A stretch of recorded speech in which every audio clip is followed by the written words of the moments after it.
What is up, you guys? My name is Leslie, and we are back with the Credit Agents Talk Show. Today, we're going to be talking about how to build your kids' credit. Should you do it or should you not do it? So let's get into it.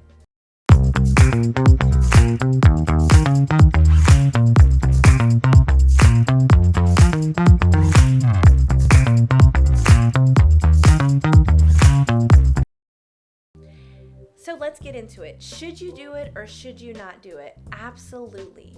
It will definitely help as long as you teach your children how to be responsible with their credit. Did you know that you can add your children as an authorized user on a credit card? A lot of people don't know that. They think that you have to be 18 or that your child has to be 18. While that is partially true, you do have to be 18 to 21 to apply for new credit. As long as you're teaching your children how to steward this well, this will set them up for success later. So let's talk about how to do this successfully. Now, before we get into that, let me ask you a few questions. Have you been wanting to start credit repair, but you don't know where to start? Do you want to repair your own credit, but don't necessarily have the time or the energy to do so?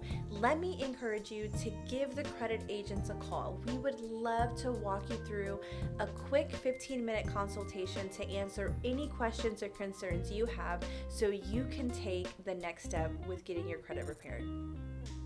How to do that? You want to make sure that you add your child as an authorized user on a credit card. Not just any card. This account needs to have a very low balance, a very high credit limit, and excellent payment history.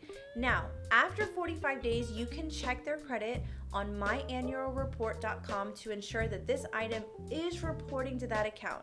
After doing that, I would encourage you to freeze each bureau to secure the safety of their personal information for the future.